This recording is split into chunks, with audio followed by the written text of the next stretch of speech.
Welcome to Unscripted with SST, the LinkedIn live show where we deep dive into the real, unfiltered world of IT, cybersecurity, and business technology. Brought to you by Secure Strategic Technology, we're here to cut through the noise, share expert insights, and tackle the challenges shaping the future of managed IT services, live, raw, and unscripted. Joining me here today is Bo Elston. Bo is a guest on the show, I think, for episode one. Welcome. Thanks for joining us again here today, Bo. Thank Uh, you. yeah. And I'm privileged enough to work with Bo at Secure Strategic Technology. Bo, can you tell us a little bit about what you do on our team? Yeah, actually, so my responsibilities are really around the service delivery areas, kind of overseeing our entire service delivery area, but then also responsible for working with our customers really from a leadership perspective, our VCIO role. So really, a lot of the stuff we'll talk about today is what I'm tasked with our customers and making sure that the cybersecurity controls, everything are in place, and that we're putting them on a path for hopefully better security. Yeah, great, awesome. And so we wanted to. I think the last two times we didn't do a grand job of you shout out to the audience kind of thing. Do you see anybody listening? I'm trying to see it on there, so Yeah, I fair enough. haven't yet. Okay, well, let me know if anybody shows up, and we'll ask them to. If anybody does, please put your comments. Throw them back to us, and we'll field those questions for sure. So basically, the subject for today, cybersecurity 101, right? We just want to have a high level conversation about cybersecurity and why it matters to the business world and really for the SMB space, right? Um, and I guess some of the subjects that we're going to be tackling here today are going to be kind of centered around high level cybersecurity. We're going to get a little bit into the CIS framework and what that is and why that's important, and then touch on some incident response as well. Is there anything else you feel like we should be covering to capture cybersecurity 101? I think you got it. We'll just see where this conversation goes. Yeah, that's the live, raw, and unscripted part. We might have a little script, right? But they're just bullet points, people. Um, so anyway, just kind of I think as our show kind of evolves here, we're trying to break it into two different segments. The first segment we're calling unfiltered, and then after we kind of get through some dialogue here, we're going to jump into what we're calling unleashed, right? And where we kind of touch on more real world scenarios that we've experienced with our clients. So to get into the unfiltered part, Bo, I have a question for you. I guess. What does cybersecurity really mean for a business today? Well, it can mean a lot of different things. I guess kind of just reflecting back on where security used to be. I mean, back in the old day, a little dating myself, but I mean, I remember when good security was just putting antivirus on an endpoint. And, it was as long as that was on there, you were good, or you had a good firewall, and life was pretty good, right? Much simpler times. Nowadays, cybersecurity is everything. Like it's a whole layered protection. It's got to include a robust tool set. It's got to include, operational tasks that's associated with it. Making sure that you're taking care of those, being proactive when it comes to responding to things that are being alerted. Just all that, right? It's all encompassing and making sure you have, from the tools to the operations, everything in place. Really, because the important part, it's going to take care of your business. It's the reputation of your business, and ultimately the bottom line. It's just, you got to take care of it. hmm I mean, do you think, can you put your finger on maybe, I don't know, a couple of trends that transpired in technology over the last 10 years that changed it significantly from the simple times you speak of with the firewall was good and antivirus is good to where we are at now? Like, what can you put your finger on anything? I mean, it's just the. I would say a couple things come to mind. You know, really, some of the cloud has really changed the environment, right? Just making kind of the ease of attacks, and I think also like sophistication of the attacks has increased over time too. The bad guys kind of know how to get into systems and lay under some of those controls, and that's why it's so important when you're looking at cybersecurity. It's not just one thing or doing this This thing, it's all of it, right? It's having a tool to try to detect them, and then just making sure configurations are in there that if they get in, they can't do much damage, and you have backups in place that are protected, and all of those layers in place just really help mitigate any potential issues. But yeah, I mean, over the last, I would say, 15 years, 10, 15 years, really the introduction of those cloud services has really changed the game, and the attackers are getting pretty good. Yeah. I mean, I would say too, to add to that, that was coming, right? But so many times people go back to this COVID event and how it accelerated a lot of things, right? And it definitely accelerated the threat landscape, I believe, because it moved people, aggressively working from home. So they're working from everywhere, accessing everything. Yeah, Um, People moved, workloads to the cloud in a, much quicker than they might have otherwise done so as well. So again, another thing that COVID accelerated certainly. is that. So I guess kind of tied to that, then, in your opinion, what do you feel like are some of the most overlooked, cybersecurity setup concerns that businesses neglect? Yeah, I mean, really, the biggest thing that we always see, it's around the people. Like the people are the ones that if you don't have the process and don't have that security mentality, doesn't matter the tools that you put in there with social engineering and phishing and just the awareness that comes along with cybersecurity, like that's your weak point with any cybersecurity, right? So it's, a lot of times we don't see like fish testing in place, the employee cyber awareness training in place, all that kind of stuff. And also another big thing that you're hearing more and more these days is third party access. Just, normal run of the mill tools that give remote access, right? For third party support, or it could be just for employee access. Like, all of that accessibility is open points too into networks that they just weren't there before. Yeah, I mean, so I think I really like one of the things you commented on. I think what you were saying is security is it's critical to have cybersecurity as part of your culture. Certainly. So it starts with the people, right?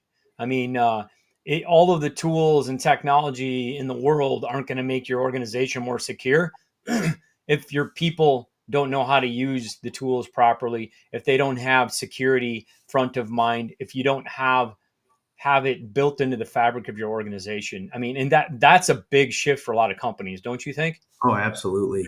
Absolutely. It just, just having that kind of instilled with this is how we operate. We don't have to have everything wide open. Like I have enough to do my job. I don't need access to everything because one time 4 years ago, I happened to need that. Like just that mentality of like, yeah, it's like my stuff is restricted, but that's for the better use of the company.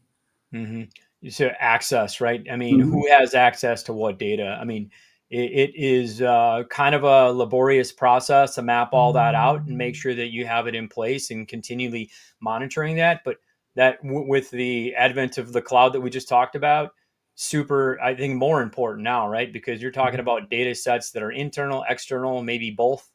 Yeah.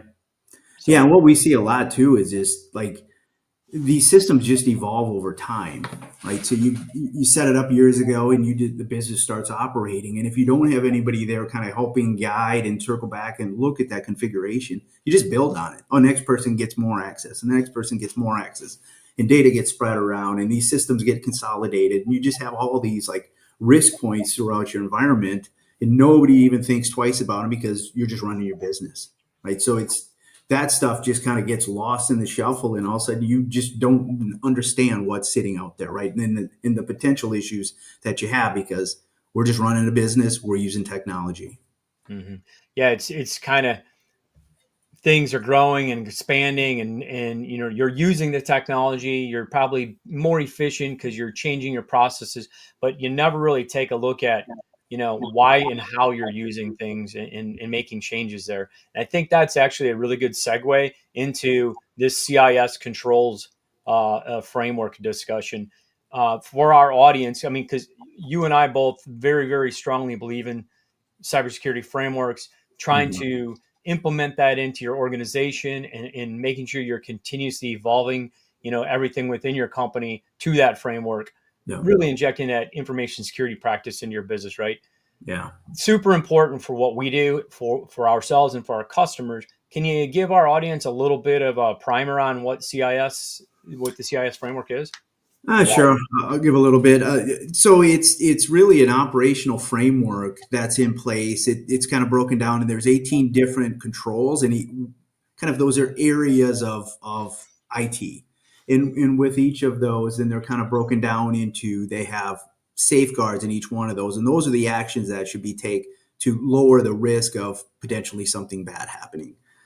There's I believe 153 of those across those 18 controls, and then they're also just to kind of make it easier to know which are the right things to be doing in your environment. They're broken down by implementation groups. So kind of starting with one is the basics, and two you get a little bit more complex, and then the implementation group three safeguards are ones that are really for more complex organizations. But really, what that does is allow you to kind of know the starting points. They're grouped down into those different areas, but then it's like, okay, of these 153 things, like what do I do? So that's really helped the dialogue and the discussions that we've had with our customers around, like, what are the right things to be doing for cybersecurity in any of these organizations. So it's kind of simplifying and saying, hey, look at IG1, right? That's the basics. If you're doing those, you're really going to reduce your cyber risk.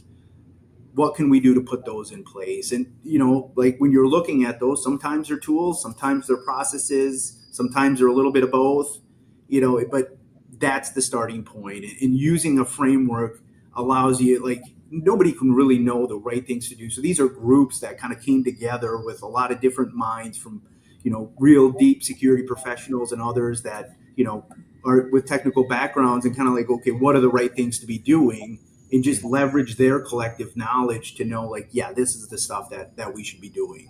You can't just create it on your own.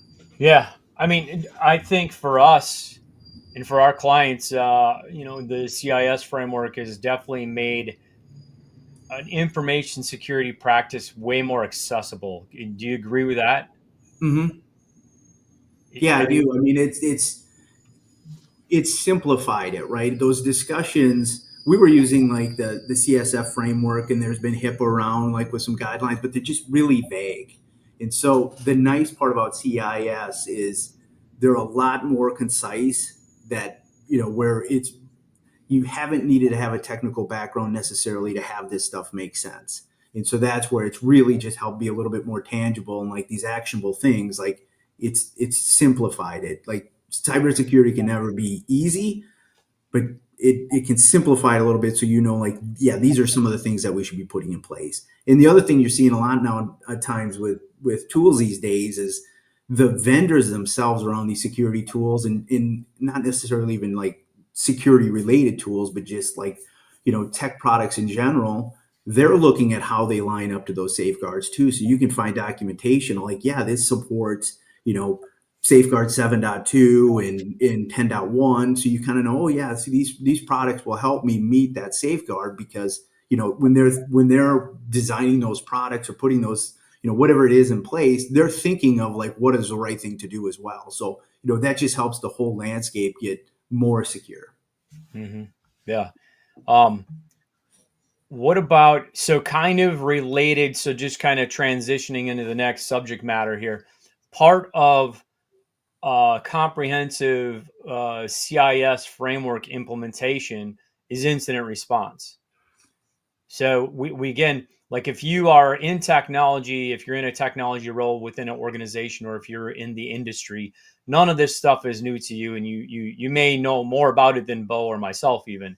But our target audience here is the average business owner or people working at as small and medium sized businesses.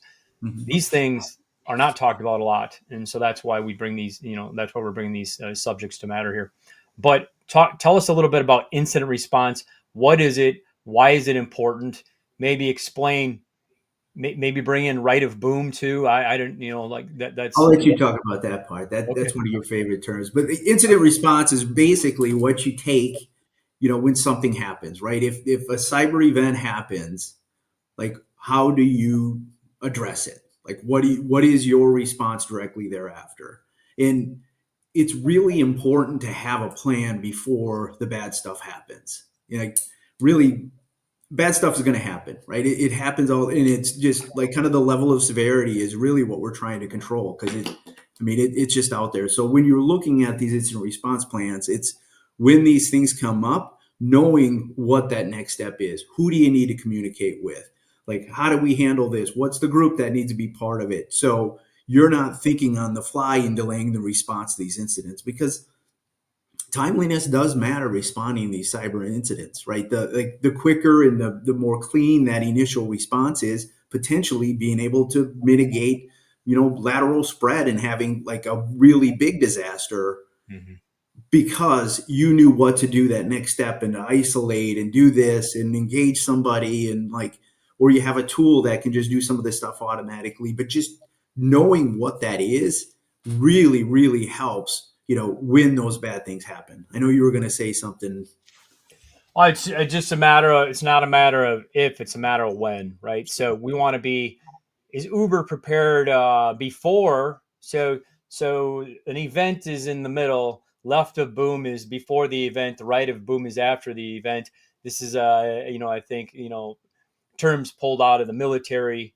Um, I'm not exactly sure the origin of it, but nonetheless, the event is in the middle. We prepare as much as we can to try to avoid or minimize the event if and when it happens. It's probably going to happen at this point in time, but that's why we implement CIS. That's why we align to a framework so that we're on this continuous improvement, security improvement journey, right? But we know that we are going to have a scenario happen. So we want to have a very clear, like you said, a very clear plan. And that's that right of boom. What are we going to do when the event happens? We're not going to wait for that event to happen and then just start doing, that's the kind of the classic running around with your hair on fire, right? You're going to make some bad decisions. Those bad decisions are going to have lingering effects in your business for probably, weeks, months, maybe years. And those bad decisions could actually cause you to close your business. Mm-hmm. That's what we want to avoid, that, right? So that's the right of boom in the incident response planning. The planning is before, and then the right of boom is what you're actually doing when it happens. Yeah. Mm-hmm. Let me ask you something here. So, like, when you're talking with other business owners, like, what are some of those misconceptions that they have around cybersecurity Hmm. and its importance? Yeah, that's a good one. The first one that comes to mind is we're too small. We're not a target. Nobody wants us. Nobody cares about us. And I tell these business owners and leaders all the time, that's the farthest thing from the truth. We've seen this firsthand. Clients that weren't our clients and then they became our clients. They had maybe they had a breach. It was a small company. Makes decent money. Has been in business for a long time, right? As long as you're a company that makes decent money, you're a target. Doesn't matter how big or small. So we run into these scenarios where someone has breached a network. They've been hiding in the network for a long time. They know exactly what your business does, and if they're gonna deploy a ransomware virus, they're gonna know exactly how much they can ask for without putting you out of business. Mm-hmm. So like it is very real. You're never too small to be a target. If you make money, you're a target. So I mean that's one big misconception. I mean, would you agree with that one? Yeah, absolutely. I mean, we hear it all the time, like, just from pre-sales discussions and everything, like the like we're not a target because we're below the radar, and it's just absolutely not the case. What we find is the bad guys are looking for the easy targets. If you haven't been breached and you don't have security controls, it's probably just a matter of time. Like, there's no size that's too small. They're just, it's anything and everything, and you may just not have been discovered yet, but that doesn't mean like you're not a target. Right. Exactly. How about, like, do you have any other advice for small business owners Well, I'm gonna a surrounding? couple other misconceptions. I mean, just Okay. things that come to mind right now is oftentimes the new thing, as we talked about earlier.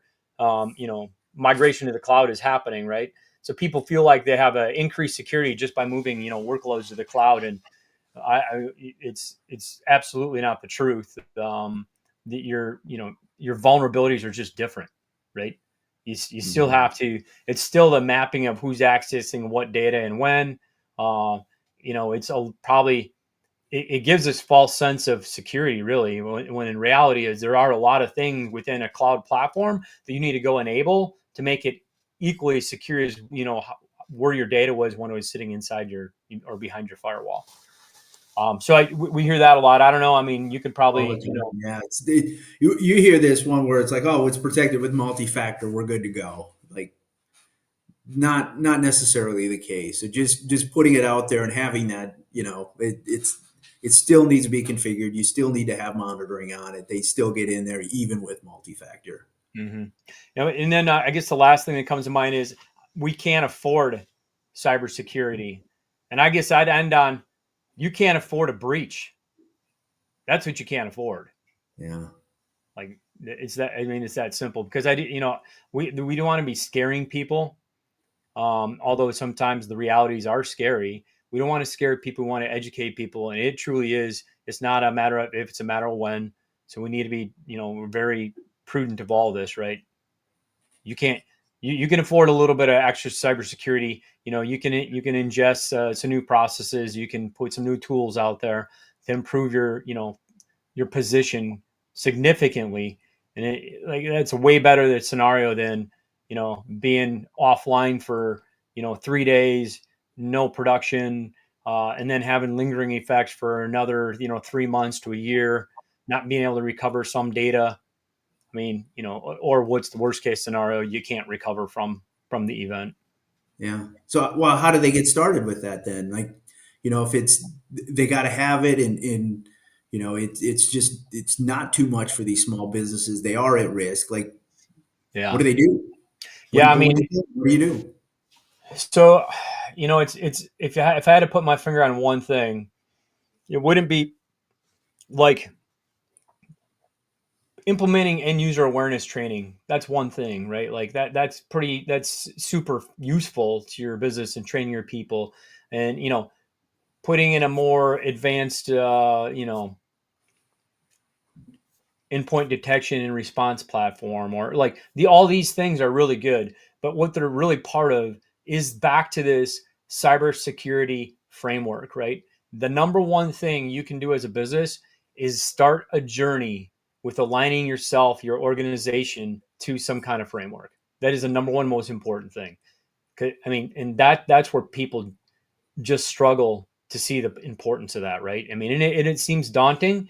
And so I think maybe they might have some good ideas and then they get started on this journey and it's like, oh my gosh, I can't do this. And then it just stops, right? So for Mhm. that reason, I would say if you don't have the internal staff to take this on, and if you're a small company, you're fortunate enough to have some of your own staff, it's probably going to consume, half of that resource for an extended period of time. Maybe you get to the point where it's not a half of their time after 12 months, and they're just continually, moving it along.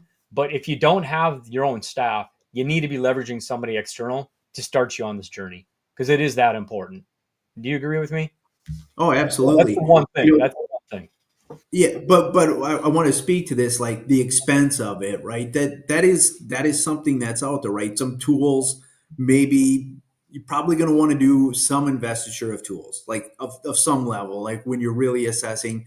I guess I should say that kind of depending on what you're trying to do, what parts of that framework you want to adopt. But one thing I think just to share with people is like I know there's some resources on the CIS website that's like for small businesses they don't have the money to invest in cybersecurity. They've published and done some research. Like these are things you can do really kind of at little or no cost, right? If you have some internal staff, some internal know-how, just taking a look at that and doing something is going to be better than nothing at all. So Mhm. it's not the cost can be a barrier to doing all of it, but it doesn't mean you can't do anything, right? There's things out there that you can do to move yourself forward. I mean, something that comes to mind around that is controls 1 and 2, right? Does that come to mind for you? What does it Yeah. cost there? A little bit of time in a spreadsheet. Yep. Just knowing And what's there. Right? So like 1 and 2, what he's talking about is one is the hardware and two is software. So just knowing what you have in your environment, like how can you really protect what you don't know is there? mhm. So and yes, it could be some tools depending on the size of the environment. Like you might need something to really figure out what's there and if things are joining to it. tools certainly help, but if nothing else, just a manual inventory, knowing, hey, these are my machines, and doing some manual lookup and figuring, is there anything else on there that shouldn't be? Like just Mhm. spending some time doing that, and you might find, boy, these you see on any network now where most anything is connected to the networks, right? It's got these Internet of Things. Internet of Things, right? It's plugged in there and it's got some web service on there, and just so much where like, oh, I didn't even know they plugged that in, right? You don't have those networks locked in there, and all of a sudden it's just you have all of these different entry points. But boy, if you didn't have an inventory, you'd have no idea. Do you have a Wi-Fi connected coffee maker? I don't, but I do have my dryer is. Okay. Yeah, good example. So, just trying to move into, I guess, the second segment of the show here. We're running, I think we got about 5 minutes left here. Uh, the unleashed portion, right? This is where we're kind of talk to some success stories and some horror stories. Do you anything come to mind? You want to go good first or bad first? What's going to be the most impactful for All our right. audience? We'll start with the bad and end with the good. Okay, I like that approach. Yeah. So yeah, so I mean, one or two scenarios that you encountered that didn't go very well. Yeah, I mean, gone through these are all kind of like, not speaking specific to any particular incidents, but they all kind of follow this same framework, right? It's usually the ones that I'm talking about real bad are like some of the ransomware ones that we've come across where, early in the morning or you get in there in the morning and all of a sudden it's just like these systems don't work, right? And we're getting calls from the end users, like they can't do their job, and then you just kind of start logging in, and you're seeing systems go offline.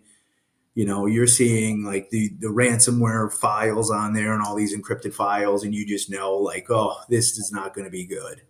In a lot of those places where we've come across those in the past is, then nobody knows the next step. Like, what do you Mhm. do? Like when that happens, like, their staff doesn't know, hasn't been educated, like when this is going to go. Cause this stuff doesn't just like resolve itself, a day later and you've restored systems and go back. Like you, things kind of shut down for a period of time. You got to figure out like what exactly happened so it doesn't happen again. Because we've heard plenty of stories of somebody they restored systems and 3 days later they get popped again, and it's well because they never figured out where it came from and they never cleaned out that risk entry point, and they just keep coming back in, right? So that stuff takes some time, and the impact on businesses, like just not knowing and not having a continuity plan, a recovery plan when they're going through this and just thinking of it on the fly really makes for some of the, I would say for like the IT leaders that we've worked with, those days that it happened is one of the worst days of their lives. It's just, so much fear and uncertainty of like, what's going to happen? Are we going to get through this? Like, Am I you going to know, lose my job? yeah, and it's not just even that. Like for some of these small businesses, like is the business going to survive this? Like because these are significant impacts that last a long duration. So in a lot of these times they've had endpoint security out there, and they've had other security tools on there. So it's not just like, oh, they weren't doing anything and shame on them. It was people are trying, but the guys are good and they're getting in there and doing some damage. So You know we're what they didn't have? Sorry, I was just go saying. You know ahead. what they didn't have though? They didn't have a managed service provider. Right. They didn't. Yep. Like they had some of the basic things you think that should be good enough to protect you from such event, but they didn't have. They had tools and they had pretty skilled resources. They didn't have the processes in place Hmm. that they I should have mean, probably. I will say, like, even having an MSP doesn't mean you're not going to get impacted. And maybe that's kind of where we translate to like the kind of the better scenario is having a lot of those layers in place and having that cybersecurity framework. When those things happen, like business email compromise is one of the things we deal with quite often. Is somebody bad guy gets in email credentials, right? A phishing email comes in, somebody gives their credentials, and all of a sudden we see like an email rule and things look a little funny.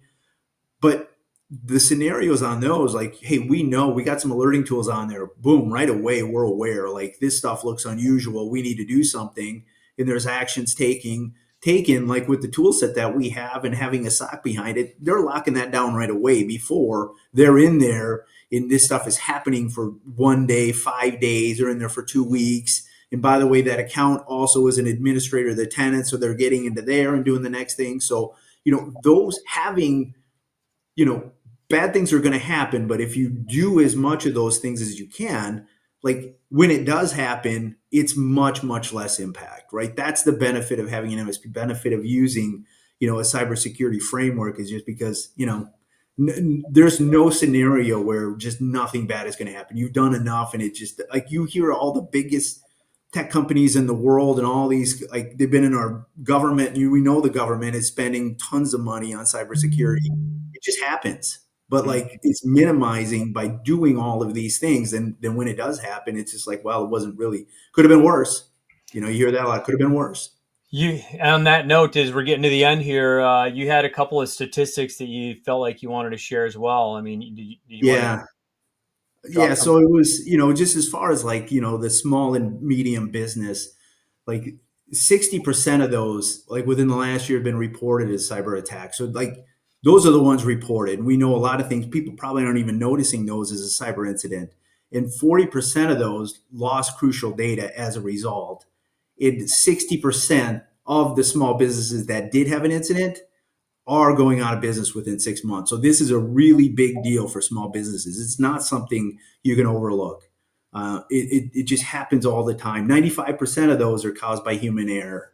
I mean, it just goes on and on, right? This is a real thing for small businesses, and taking action.